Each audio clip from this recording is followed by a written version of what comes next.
accusation de génocide. Des enquêtes internationales sont demandées dans tous les sens pour juger ces actes sous le prisme du droit international. Israël ne se contente pas de bombarder des civils, des hôpitaux et des écoles.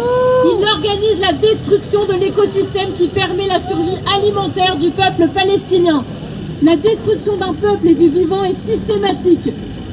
Et pendant que le génocide et l'écocide continuent, l'État français est complice. Et pas seulement l'État français. Les 4 principaux groupes bancaires français, BNP Paribas, Crédit Agricole, Société Générale et Banque Populaire Caisse d'Épargne, sont liés à au moins 30 entreprises israéliennes, européennes et internationales impliquées dans les activités des colonies israéliennes illégales au regard du droit international ou leur fournissant des services. Par ces financements, ces banques jouent un rôle clé dans le maintien, le fonctionnement et l'expansion de ces colonies illégales. Par exemple, la Société Générale se positionne comme le 3e plus grand financeur français, avec 12,4 milliards de dollars accordés à des entreprises engagées dans la colonisation illégale israélienne dans les territoires palestiniens occupés. Ce sont ces mêmes banques contre lesquelles les mouvements écolos luttent depuis des années car elles financent des projets écocidaires. Nous avons les mêmes adversaires, alors joignons nos forces.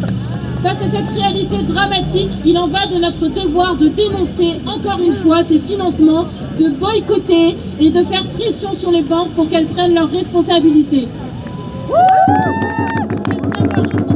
Vis-à-vis d'un État terroriste qui a déjà essayé d'utiliser la narrative écolo pour justifier ses crimes depuis le début de la colonisation, en parlant d'une terre sèche et stérile, une terre inhabitée et inhabitable. Le génocide écologique en Palestine ne date pas d'aujourd'hui. Israël a enlevé depuis le début de l'occupation 2,7 millions d'oliviers, dont la majorité est plus âgée que l'idée même de la création de l'État d'Israël. Ce crime écocidaire s'attaque aussi directement à la symbolique de ce que l'olivier représente, la symbolique de l'olivier comme symbole de l'attachement des Palestiniens et des Palestiniennes à leur terre. Terre aujourd'hui polluée par l'uranium et le phosphore blanc dû au bombardement de l'armée israélienne. Détruire la terre palestinienne fait partie du génocide. On ne peut pas séparer génocide et écocide. Alors réfléchissons ensemble au futur sur cette terre martyrisée par l'État génocidaire. Soutenons le peuple palestinien dans sa lutte. Luttons ensemble pour une Palestine libre parce que personne n'est libre tant que tout le monde n'est pas libre.